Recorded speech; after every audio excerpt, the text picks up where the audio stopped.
الحمد لله رب العالمين والصلاة والسلام على أشرف الأنبياء والمرسلين. أما بعد فأعوذ بالله من الشيطان الرجيم. بسم الله الرحمن الرحيم.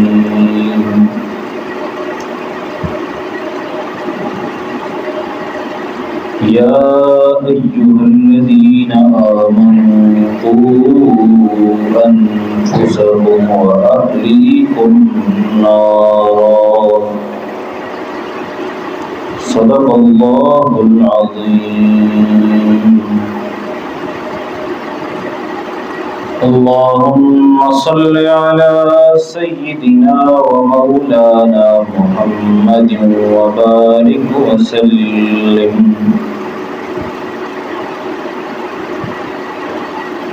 اللهم صل على سيدنا ومولانا محمد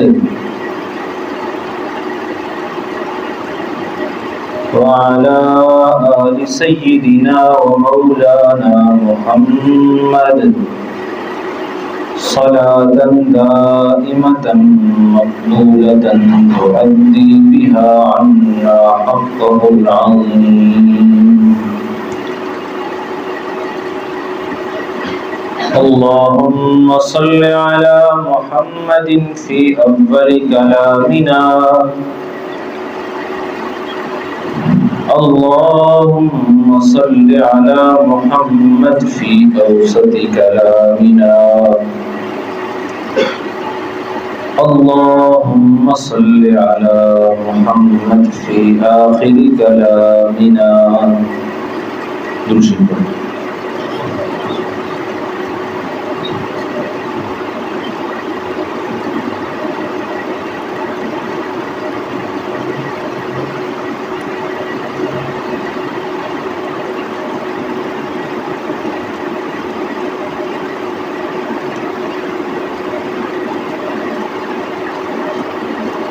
اللہ تعالیٰ نے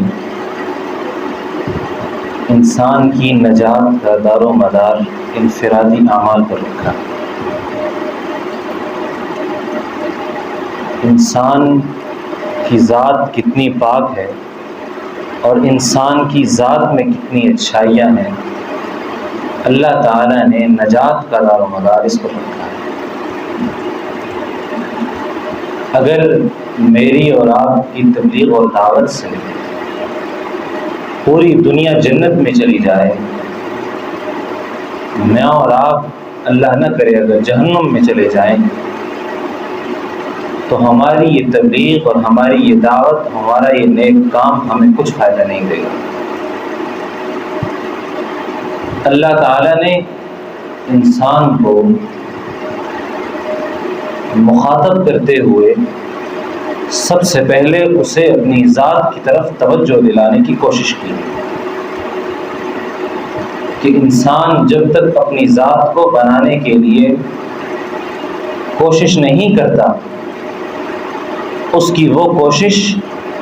دوسروں کو راہ ہدایت پر لانے کی یہ بے سود ہے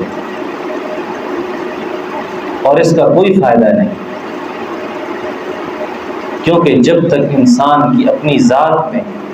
انوار الہیہ اس کے قلب کا مرکز نہیں بنیں گے، تب تک وہ جو روشنی دین کی پھیلائے گا وہ در حقیقت حدیث کا اس مصداق ہے کہ ان اللہ یؤید ھذا الدین بالعین الفاجر، کہ اللہ تعالیٰ اس دین کو کسی لعین اور فاجر سے بھی مضبوط کر سکتے ہیں. کہ بعض اوقات اللہ تعالیٰ فرماتے ہیں کہ اسلام کی دعوت اور تبلیغ کے لیے ضروری نہیں ہے کہ کوئی نیک بزرگ عالم اسلام کی مضبوط کرے. بعض اوقات اللہ فاجروں سے،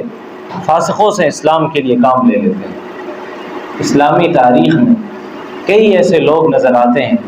کہ جن کا کردار ظلم سے بھرا پڑا ہے، لیکن انہوں نے اسلام کے لیے بڑے بڑے کام کیے.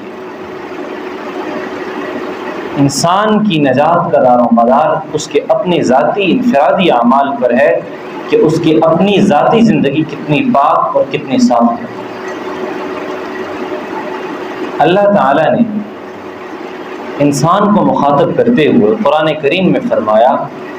یا ایھا الذین آمنوا قوا انفسکم واہلیکم نارا،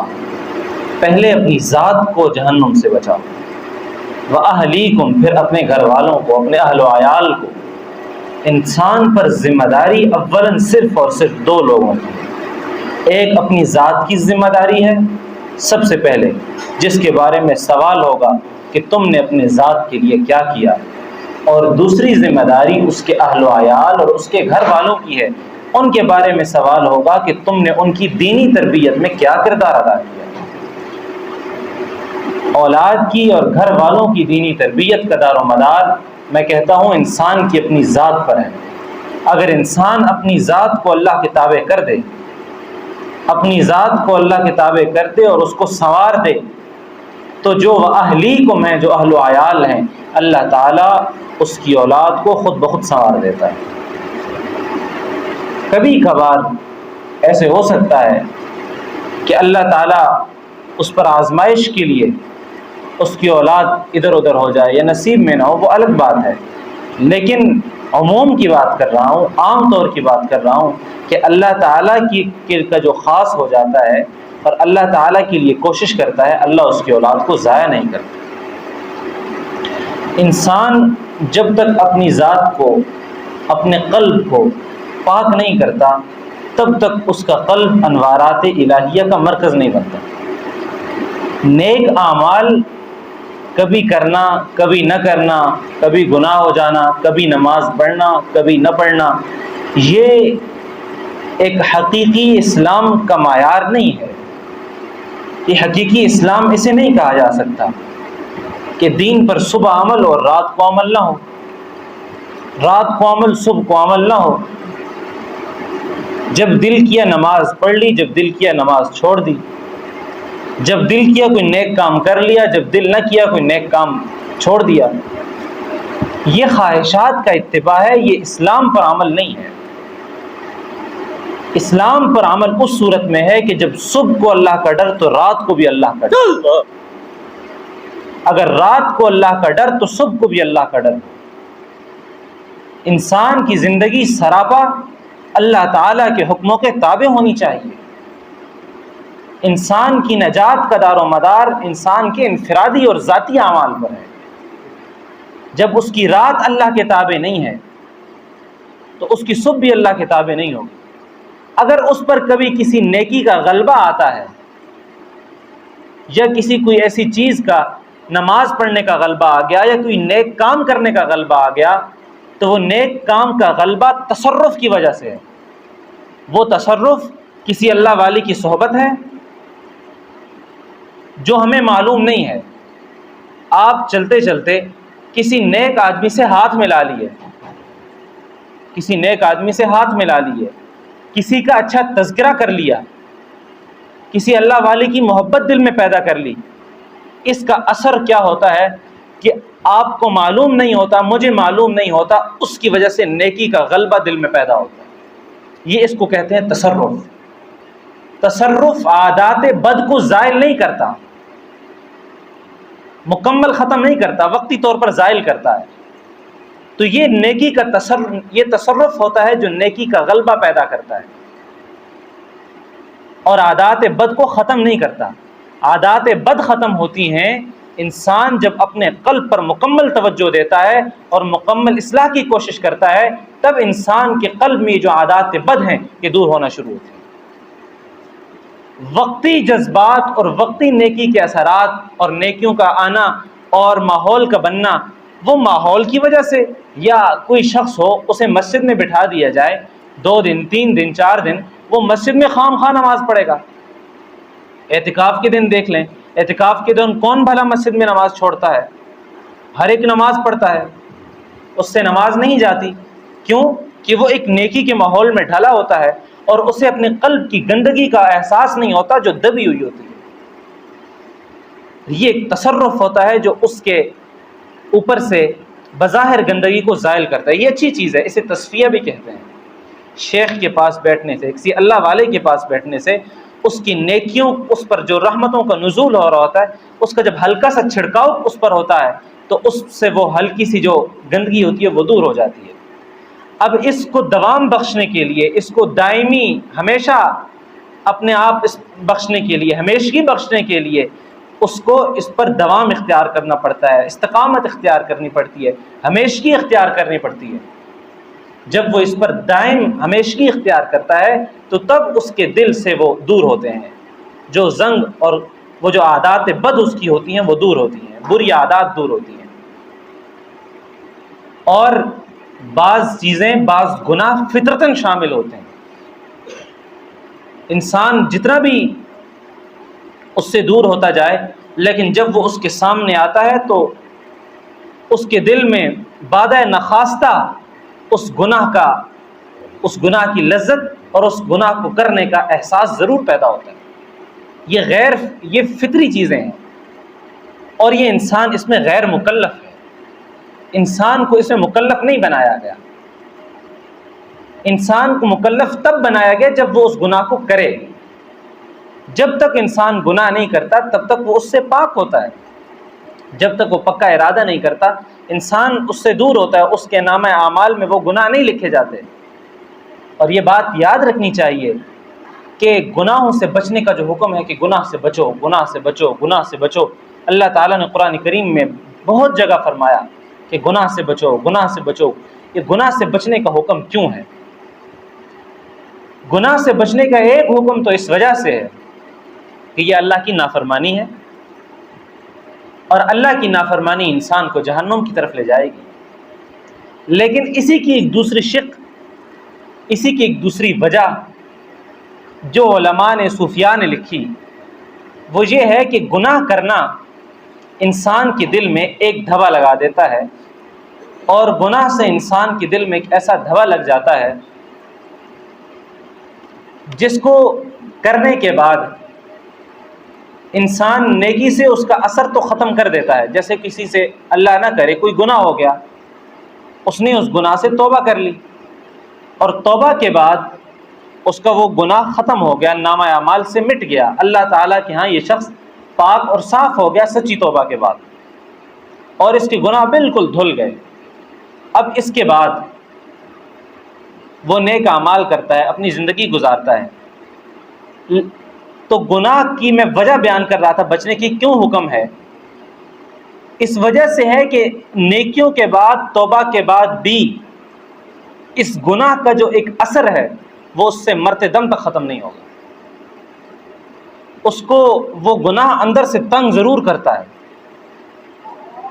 اور پھر اس کا نقصان یہ ہوتا ہے کہ انسان کے اندر سے نیکیوں کی رغبت ختم ہو جاتی ہے۔ مثلا ایک گناہ کیا کسی نے، اس کے بعد اس نے توبہ کر لی، اب سچی توبہ سے اللہ تعالیٰ ہر گناہ کو معاف کر دیتے ہیں، ختم ہو جاتے ہیں، جتنا بڑا گناہ بھی ہو اللہ تعالیٰ تمام گناہوں کو معاف کر دیتے ہیں۔ لیکن شیطان کے لیے اس نے گناہ کر کے ایک دروازہ کھول دیا تھا۔ اب جب یہ نیکیاں کرے گا، اپنی زندگی اچھی گزارے گا، اور کبھی کبھار اس کی زندگی میں قبض کی کیفیت پیدا ہوگی، یعنی نیکیوں کی طرف رغبت تھوڑی کم ہو جائے گی، یہ بشری تقاضا ہے، یہ ہوتا رہتا ہے، تو شیطان اس وقت اس دروازے کا استعمال کرے گا اور اس کو وہ گناہ یاد دلائے گا، دیکھ تو نے تو وہ گناہ کیا تھا، اس وجہ سے تیرا یہ حال ہے۔ اب اس سے مایوسی پیدا ہوگی، اور یہ مایوسی شیطان کے لیے سب سے بڑا دروازہ ہے۔ شیطان جب انسان کے اندر مایوسی دیکھتا ہے فوراً وار کرتا ہے، تو یہ مایوسی پیدا کرتی ہے گناہ توبہ کے بعد بھی، اور انسان اس سے پھر نیکیوں سے دور ہوتا چلا جاتا ہے۔ تو اس لیے اپنی انفرادی زندگی میں، انفرادی معمولات میں بات چل رہی تھی، انفرادی معمولات کی، اور انسان کی انفرادی زندگی کے، خود اپنی زندگی میں انسان کیا کیا کرے۔ انفرادی زندگی میں اللہ تعالیٰ نے ہمیں چند چیزوں کو کرنے کا حکم دیا ہے، اور چند چیزیں ایسی ہیں جن کے ساتھ جڑ کر انسان زندگی گزارے، کاروبار بھی کرے، معاملات بھی کرے، معاشرت بھی اختیار کرے، یہ دین کا حصہ ہیں، اور دنیا کے جتنے بھی کام ہیں سب کو اختیار کرے، لیکن چند چیزیں ہیں ان کے ساتھ ساتھ جو ایک ٹچ کے طور پر نہ ہوں، بلکہ اس کی زندگی کے اندر داخل ہوں اور وہ اس کا اہم جزو ہوں۔ جیسے اللہ تعالیٰ نے ہمیں ایک دن کے جو معمولات ہیں جو ہم پر روز کے اعتبار سے لازم ہیں، وہ ہے نماز۔ اب صبح سے لے کر شام تک جتنی نمازیں ہیں ان کا اہتمام، اور پھر نماز کے اہتمام کے ساتھ نماز کی اہمیت۔ نماز یہ بنیادی اسلام کے ارکان میں سے ہے۔ جس کو اسلام نماز میں خشوع و خضوع حاصل ہو جاتا ہے، وہ اسلام کے اندر اس کو پختگی نصیب ہو جاتی ہے، ایمان اس کا پختہ ہو جاتا ہے۔ خشوع و خضوع پر بھی، کہ خشوع و خضوع کیسے نصیب ہوتا ہے، اس پر بھی گفتگو کرتے ہیں، لیکن ابتدائی طور پر یہ ہے کہ نماز بذات خود کتنی اہمیت کی حامل ہے۔ نماز کا آپ علیہ السلام کی زندگی میں، آپ علیہ السلام نے نماز کے معاملے میں بہت سختی فرمائی۔ کہیں فرمایا گیا کہ میرا دل کرتا ہے میں ان نوجوانوں کے گھروں کو آگ سے جلا دوں کہ جو جماعت کی نماز میں شریک نہیں ہوتے۔ تاکید فرمائی، اور یہ فرمایا کہ میں ان نوجوانوں کے گھروں کو جلا دوں کہ جو جماعت کی نماز میں شرکت نہیں کرتے، اور کہیں پر یہ فرمایا کہ جس نے جماعت سے نماز ادا نہ کی اس کی نماز ہی نہ ہوئی۔ کہیں پر ایک صحابی اپنا شدید عذر لے کر آتے ہیں اور کہتے ہیں کہ یا نبی اللہ، میرا شدید عذر ہے، مجھے نظر نہیں آتا، میرے لیے مسجد آنا مشکل ہے، انتہائی عذر ہے۔ لیکن آپ علیہ السلام ان سے پوچھتے ہیں کہ کیا، پہلے اجازت دے دیتے ہیں، پھر پوچھتے ہیں کہ کیا تمہارے کانوں تک اذان کی آواز پہنچتی ہے؟ انہوں نے فرمایا جی پہنچتی ہے۔ فرمایا پھر میں تمہیں رخصت نہیں دے سکتا۔ گویا آپ علیہ السلام کی چاہت تو ان کی بیماری کو دیکھ کر یہ تھی کہ ان کو رخصت ملنی چاہیے، لیکن اللہ کا حکم اس قدر تائیدی اور تاکیدی تھا کہ آپ علیہ السلام نے ان کو اجازت نہ دی، اور فرمایا کہ جتنا بھی تمہارا عذر ہے لیکن تمہارے کانوں تک اذان کی آواز پہنچتی ہے، میں تمہیں اجازت نہیں دے سکتا، تم مسجد کی جماعت کی نماز میں ضرور شریک ہو۔ اور نماز کا جو اصل مغز ہے اور نماز کی جو اصل نام ہے وہ نماز باجماعت ہے،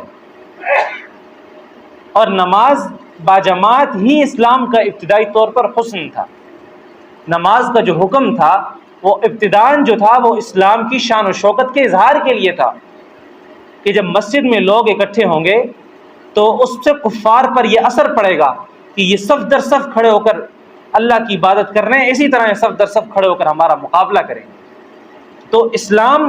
میں جو نماز کا حکم ابتدائی طور پر دیا گیا وہ دیا ہی جماعت کے ساتھ کیا۔ حضرت جبرائیل علیہ السلام جب آپ علیہ السلام کو نماز سکھانے آئے تو جماعت کے ساتھ سکھائی۔ وہ اس بات کی دلیل تھی کہ جماعت کے ساتھ نماز ہے ہی جماعت کے ساتھ،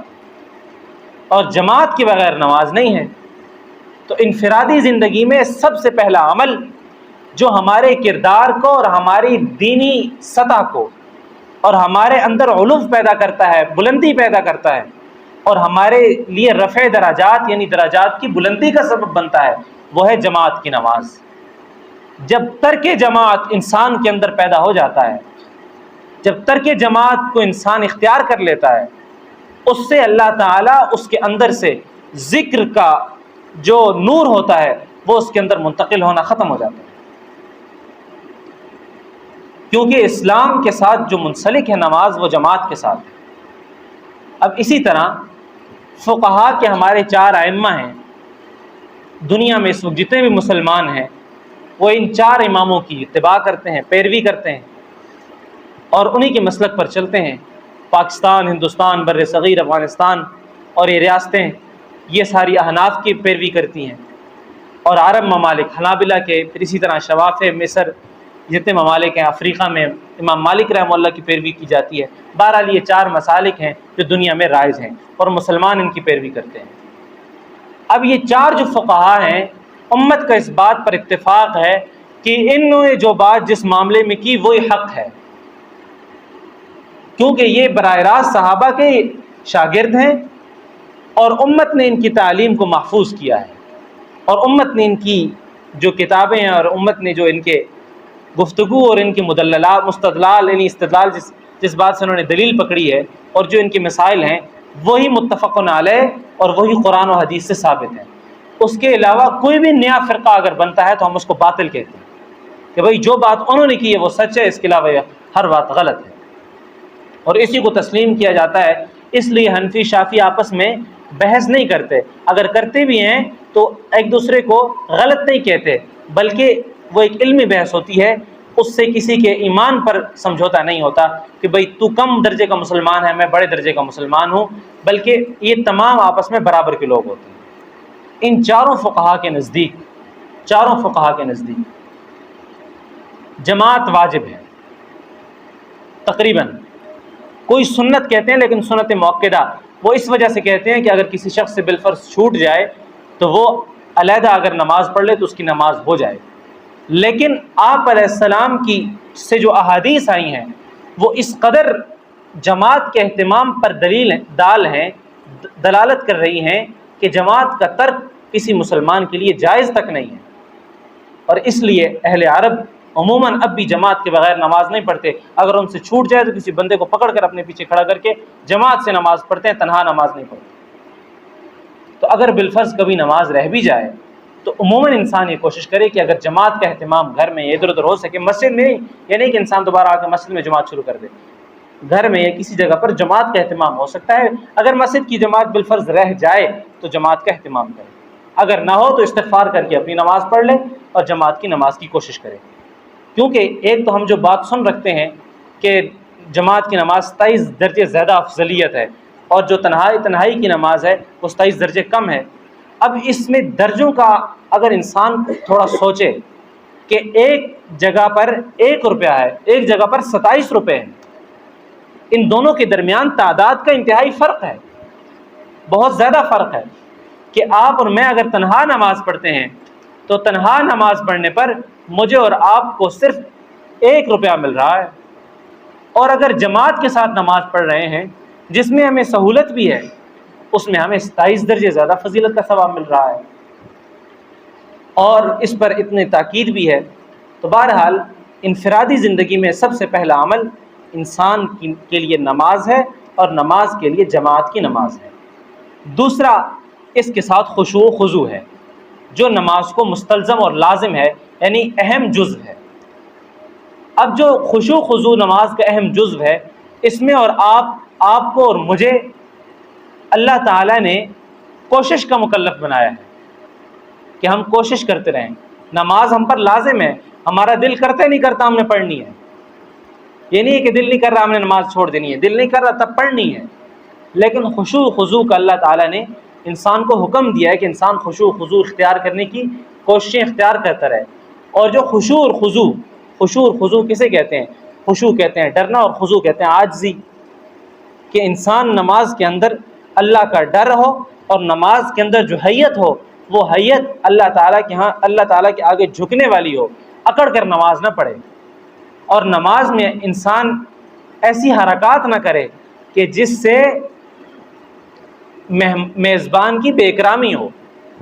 اس وقت ہمارے میزبان اور ہمارے خالق اور ہمارے معبود اللہ کی ذات ہوتی ہے، اور اللہ کی ذات سے بڑا مہربان میزبان اور خوبصورت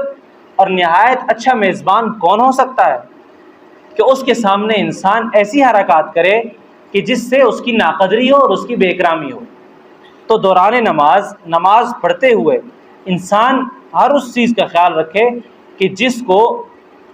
جس قدر انسان ہو سکتا ہے اللہ تعالیٰ کے سامنے عاجزی سے پیش آئے، اور اس طریقے سے نماز پڑھے کہ اللہ تعالیٰ اس کو دیکھ کر خوش ہوں۔ انت عبد اللہ کأنک ترا فإن لم تکن ترا فإنہ یراک، حدیث میں اس کی تشریح بتائی گئی کہ اگر تم اللہ کی عبادت ایسے کرو کہ جیسے تم اللہ کی ذات کو دیکھ رہے ہو، اللہ کی ذات کا تصور لے آؤ۔ کعبۃ اللہ شریف کا تصور لانے کا علماء کہتے ہیں اللہ تعالیٰ کا تصور ذہن میں انسان لے آئے کہ میں اللہ کے سامنے کھڑا ہوں، اللہ کو سجدہ کر رہا ہوں۔ اسی طرح اگر ایسے نہیں کر سکتا، تصور نہیں پیدا کر سکتا، تو یہ تصور کرے فإن لم تکن ترا فإنہ یراک، کہ اللہ مجھے دیکھ رہے ہیں۔ جیسے کوئی شاگرد اپنے استاد کے سامنے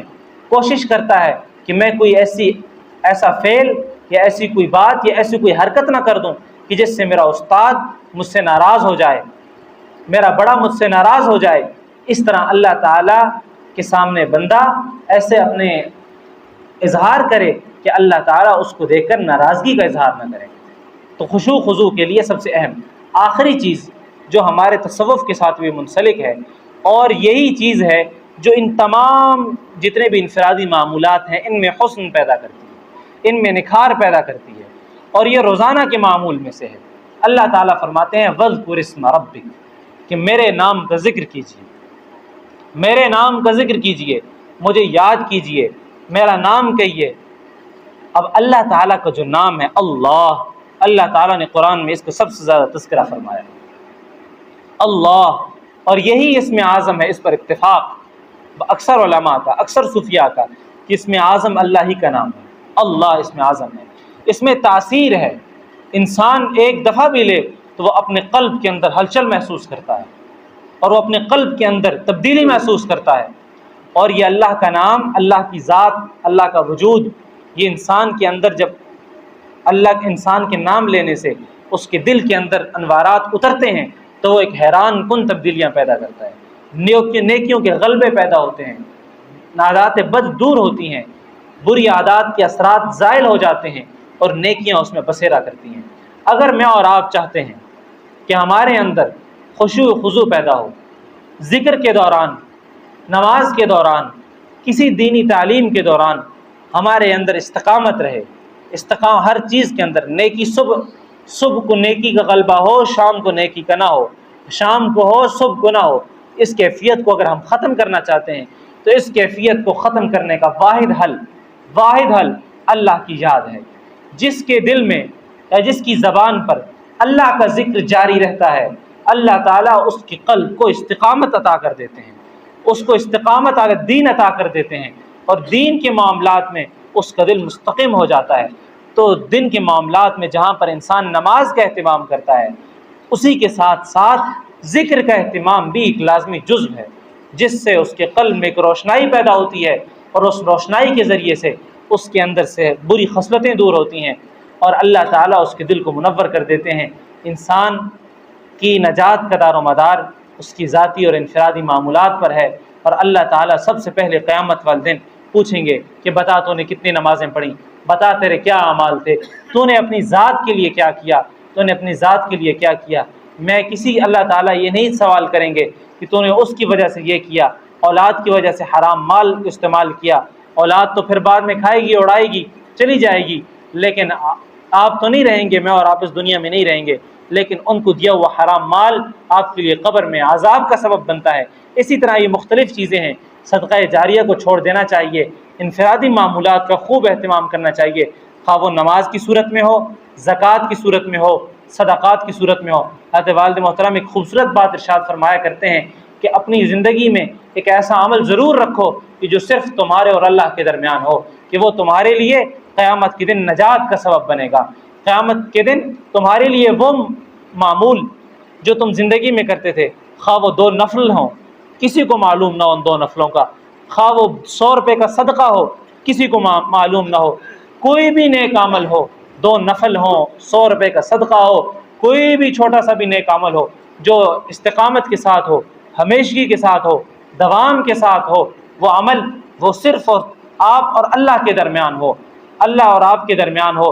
اور کسی کو معلوم نہ ہو، کیونکہ اس میں ریا کا کوئی شبہ نہیں ہوگا، تکبر کا، عجب کا کوئی شبہ نہیں ہوگا۔ اس وجہ سے اللہ تعالیٰ فرمائیں گے تیرے اندر میرا ڈر تھا، میرا خوف تھا، تو نے یہ چھوٹا سا عمل کیا لیکن میری ذات کے لیے کیا، کیونکہ تیرے اندر میرا خوف تھا، میرا ڈر تھا۔ اللہ تعالیٰ کیا پتہ ہمیں اس چھوٹے سے عمل کی وجہ سے کہ جو ہلکا سا خوف ہم نے اپنے دل کے اندر پیدا کر دیا، اللہ تعالیٰ ہمیں بخش دیں گے۔ انسان کی نجات کا دار و مدار انفرادی معمولات پر ہے۔ وآخر دعوانا الحمدللہ۔